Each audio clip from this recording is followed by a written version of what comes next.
Un bâtiment intelligent, bon, on sait que les bâtiments sont en train de changer beaucoup en termes de matériaux, en termes d'esthétique, en termes aussi des Internet des objets qui sont intégrés au bâtiment, en termes de la domotique qu'on peut rajouter. Donc, un bâtiment est en train de se convertir en un objet intelligent.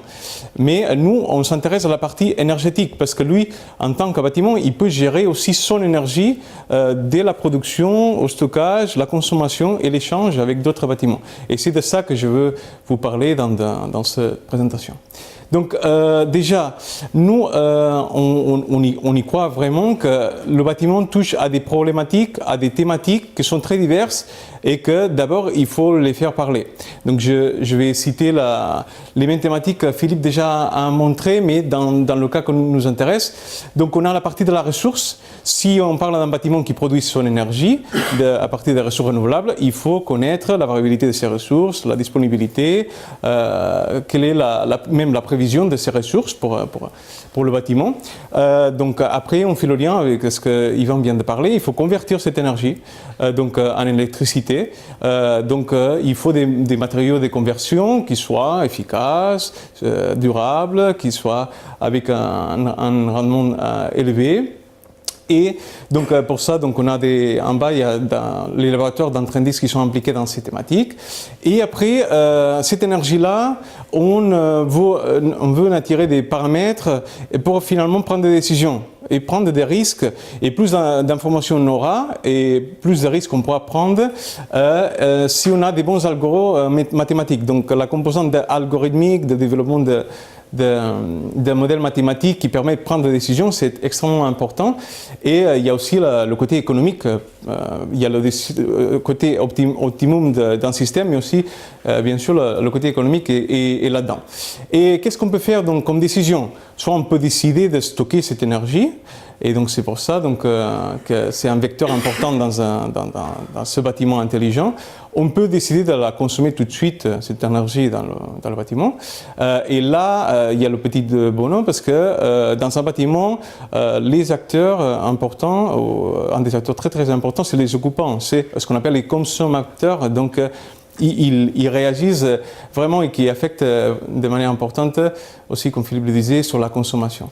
On peut aussi décider d'échanger cette énergie ou même demander de l'énergie à l'échelle plus globale en disant le réseau électrique qui existe, donc dans notre cas, donc si ça existe, donc on peut communiquer avec le réseau principal à l'échelle régionale, même à l'échelle nationale si on a beaucoup de bâtiments comme ceci. Donc ça, c'est nos composants dans lesquels on travaille. Mais finalement, en fait, pourquoi c'est un acteur intelligent, intéressant, pardon. Pourquoi c'est un acteur intéressant, un bâtiment intelligent? Bon, d'abord, il faut savoir qu'un tiers de la consommation énergétique au monde part du bâtiment, de manière indirecte ou directe. Et si on monte à la partie électrique, juste la partie électrique, ça monte à 60%. Donc on voit que les bâtiments consomment beaucoup d'énergie. Donc ça fait du sens qu'une partie de ces productions dont on a besoin soit faite directement au bâtiment, donc soit directement disponible au bâtiment. Après, il y a le défi climatique dont Philippe parlait. Donc on a besoin de faire cette transition énergétique vers des moyens décarbonisés. Donc les bâtiments sont là, ils sont partout, ils sont disponibles avec des infrastructures qui ont des toitures adaptées à mettre des panneaux solaires, à mettre même des éoliennes, donc à produire de l'électricité et aider à passer à l'énergie plus propre et donc à travers de ces bâtiments-là.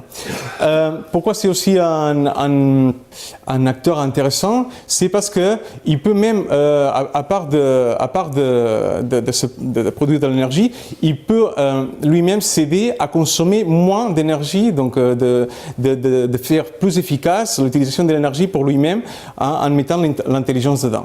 Et il peut même rendre service au réseau principal, parce que vous savez bien qu'il y a des moments de la journée, qu'il y a des demandes très fortes d'électricité, des pics, et des moments aussi dans des conditions atmosphériques très extrêmes, où la demande est très importante et le réseau électrique souffre.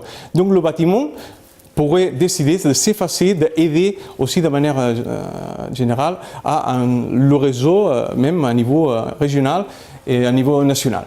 Je vous montrer quelques questions de recherche que nous, on est en train d'aborder avec la thématique bâtiment intelligent. D'abord, c'est la ressource. La ressource, comme je disais avant, il faut bien pouvoir la prévoir, donc il faut des méthodes qui soient suffisamment fins pour savoir à niveau d'un bâtiment quelle va être la production dans quelques minutes, le lendemain. Donc ça, c'est une des thématiques très importantes parce que ça implique la variabilité de la production à l'échelle d'un bâtiment. Après, il y a la consommation. Comme je disais, quel est le rôle des utilisateurs de ce bâtiment-là, des occupants de ce bâtiment-là pour aider à la flexibilité de la consommation. Donc, est-ce qu'on peut orienter cette consommation pour que ce soit plus en phase avec la production, l'énergie disponible? Et après, il y a aussi, pour citer un troisième exemple, les algos d'optimisation, les algos de gestion, de prendre des décisions à chaque moment de quoi faire avec l'énergie et comment on la consommer. Donc ici, vous avez une photo de notre premier démonstrateur, un bâtiment qui existait et qui est le bâtiment La Fibre Entrepreneur, bâtiment DryX Innovation Center. Donc c'est un bâtiment de start-up, d'innovation. Donc c'était intéressant déjà de faire notre premier démonstrateur là-dedans. Mais pas seulement à cause de l'activité de start-up, donc innovante et dynamique, donc ce qui est intéressant pour ce type de projet innovant. Sinon aussi, là vous voyez le plan, parce que ce bâtiment-là a des activités très diverses. Vous voyez, il y a des zones que c'est basiquement des bureaux, il y a des zones que c'est plus du travail open space, il y a des zones qu'il y a des machines, des salles d'enseignement, donc et des zones communes, des salles de réunion, des salles de détente. Donc en fait, chaque zone va avoir un comportement de consommation différent et en fonction de la fonctionnalité de chaque zone. Donc c'est intéressant parce qu'on a comme plusieurs petits bâtiments dans un bâtiment. Donc on peut étudier plusieurs types de méthodes et de modèles aussi dans ce point de vue. Juste pour vous motiver un peu plus cette idée, donc ici on voit donc par zone du bâtiment la consommation sur une semaine en kilowattheure et les couleurs sur chaque barre c'est le poste de consommation, que ce soit des prises électriques, que ce soit le partie chauffage, la ventilation, l'éclairage, le chauffe-eau. Donc déjà tout de suite, ça saute aux yeux qu'il y a des zones que la plupart de la consommation vient du chauffage, d'autres zones que c'est plutôt la consommation à partir des prises d'électrique, et d'autres zones par exemple que c'est plus de l'éclairage parce que c'est des grands espaces, donc ils consomment beaucoup de ces postes-là. Donc chaque zone va nous donner un modèle différent de consommation et je vais aborder un peu plus en détail pour vous montrer un exemple de comment on fait pour modéliser un peu la consommation de cette zone-là, dans ce cas-là qui est vraiment dépendant du chauffage. Donc ça c'est un exemple d'une modélisation de la consommation sur cette zone-là. Qui dit chauffage dit une forte dépendance en température. Finalement, on chauffe plus quand la température est plus basse. Et là, je parle de la température extérieure. Donc, si on crée un modèle avec prenant en compte la température extérieure, si on prend en compte aussi le jour de la semaine, parce qu'on sait bien qu'on ne consomme pas la même chose dans la semaine que le week-end, parce qu'il n'y a personne, c'est un bâtiment d'activité tertiaire. Si on prend en compte le jour et la nuit, bien sûr, la nuit, le comportement va être différent. Et aussi les saisons, parce qu'on ne va pas chauffer, en été, on va plutôt climatiser, en hiver, on va chauffer. Si on prend en compte ces paramètres-là et on applique des méthodes mathématiques, donc on arrive à quelque chose qui est pas mal en termes de modélisation, que c'est la consommation observée dans la zone en fonction de celle qu'on a modélisée avec ces outils mathématiques et ces paramètres que je viens de mentionner. Vous avez ici la distinction entre les points de jour, bien sûr il y a plus de consommation en jour en bleu et les points de nuit en noir. Et la diagonale, ce serait ce qu'on souhaiterait avoir, la prévision parfaite. Donc bien sûr on s'y approche mais on n'y est pas parce qu'il nous manque d'autres paramètres, notamment les paramètres dont j'ai mentionné qui dépendent de l'activité humaine, qui ne sont pas prises et que c'est une étape qu'on est en train d'explorer. Donc ça c'est un résultat. Un autre exemple de résultat, là je passe à la production photovoltaïque. Bon, on sait bien que la production photovoltaïque est très liée aux nuages, à la présence des nuages. Donc dès que le nuage cache le soleil, donc la production, la ressource baisse et la production baisse. Donc ici, on vous montre un exemple d'une méthode qu'on utilise. Ça c'est une séquence d'images satellites Météosat. Ce qu'on voit en noir, c'est le ciel sans nuages et les nuages apparaissent en blanc. Et on voit comme il y a une advection des nuages sur les images réelles à gauche. Et c'est la séquence, donc c'est une arrivée des nuages sur notre point d'intérêt. À droite, il y a la même chose, mais on se sert juste des deux premières images observées pour projeter ensuite un mouvement. Donc c'est vraiment une prévision, ce qu'on observe à partir de la troisième image.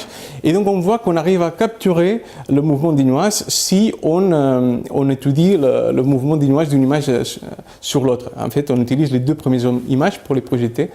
Et voilà, on voit bien que l'advection, en termes généraux, bien sûr les détails, l'image de droite c'est plus lisse parce que les petites structures s'advectent mal, mais on voit que l'arrivée des nuages est bien captée par ce modèle-là. Donc on est capable de prévoir le chute, surtout c'est ça qui fait la chose dramatique, c'est la chute de production. Donc ça c'est l'exemple de prévision que je dirais déterministe, donc pour chaque échéance de temps, on dit ça va se passer ça. Mais parfois, ça, c'est pas suffisant.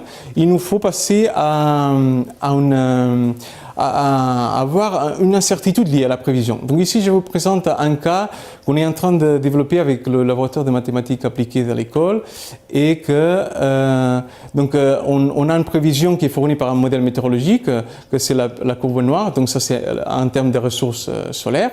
Ça c'est ce qu'on aurait s'il n'y avait pas de nuages, la courbe bleue. La courbe jaune, c'est ce qui s'est vraiment reproduit et avec des modélisations qui viennent des équations différentielles et stochastiques, avec plein de scénarios que vous voyez à gauche, on est capable d'attirer une enveloppe, que c'est les pointillés rouges, qui nous dit l'incertitude de la prévision qui était en noir. Donc, bien sûr, on vous montre un exemple que, pour le coup, ça marche bien. Donc, on reste, en termes d'observation, dans les intervalles de confiance. Qui dit avoir un intervalle de confiance dit une meilleure prise de décision et prise de risque. Donc, c'est pour ça que c'est important. Et finalement, donc on a parlé des ressources, de production, on a parlé de consommation. Bon, il faut les confronter. Dans un bâtiment, on a les deux. Donc, comment on les confronte? Donc ici, on voit une série de 4 jours, des vraies mesures sur le bâtiment de AX Innovation Center. Et donc, en rouge, vous voyez la consommation en pas horaire pour ces 4 jours. En vert et en bleu, c'est la production photovoltaïque disponible pour ces jours-là. Et en vert, c'est la partie qu'on peut directement consommer sur place parce que ça correspond bien à la demande qu'on a à cette heure-là. Et en bleu, c'est le surplus, donc c'est ce qu'il y a de plus à cette heure-là. Donc on ne peut pas consommer parce que la demande est plus faible. Alors on a une solution, c'est pour ça qu'on parle de stockage, soit stocker donc, cette partie-là et l'utiliser plus tard, la nuit ou même le jour au lendemain. Vous voyez que c'est un jour beaucoup moins ensoleillé, donc il y a beaucoup moins on n'arrive pas à couvrir le besoin. Et l'autre cas qui nous intéresse pour confronter les deux, c'est que il y a des jours qu'il y a des pics de consommation qui sont tôt le matin quand il n'y a pas de ressources solaires, mais après, plus tard, il y a un surplus. Donc, ce ne serait pas une mauvaise idée d'essayer que ce pic-là apparaisse au bon moment, si c'est possible, pour que la consommation et la production soient plus en phase. Donc, ça, c'est la question qu'on se pose. Donc, ça, c'est mon dernier slide. Donc, on a parlé d'un bâtiment intelligent, d'un démonstrateur qu'on a sur l'école, ces bâtiments-là. Mais on en a d'autres qui vont arriver. Ça, c'est une vue d'artiste du nouveau bâtiment de l'observatoire CIRTA. On en a entendu parler, donc je vous en parle aussi. Le CIRTA, c'est un observatoire du climat qui est référent en Europe et au monde à cause de la taille. C'est un observatoire qui accueille beaucoup de centaines d'étudiants par an. C'est un milieu semi-urbain, c'est ce qui est assez rare pour ce type d'observatoire qui demande beaucoup d'infrastructures. Et on l'a juste à côté. Et donc, ce bâtiment-là, il a été fait pour consolider l'activité de CIRTA et pour faire une vitrine du climat. Et nous, on a pensé donc y rajouter dans le cadre de Trendix la dimension vitrine donc, de transition énergétique. Donc ce bâtiment-là, il va permettre d'autres expérimentations, aller plus loin. Il y aura des voitures électriques. La production photovoltaïque, ce ne sera pas comme ça sera plus innovant avec des miroirs en face. Donc pour avoir encore plus de production quand on a besoin, on va tester aussi d'autres composants innovants.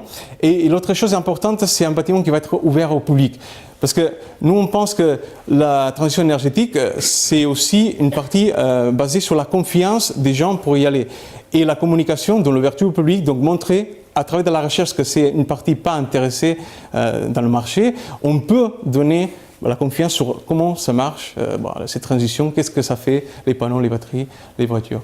Voilà, merci.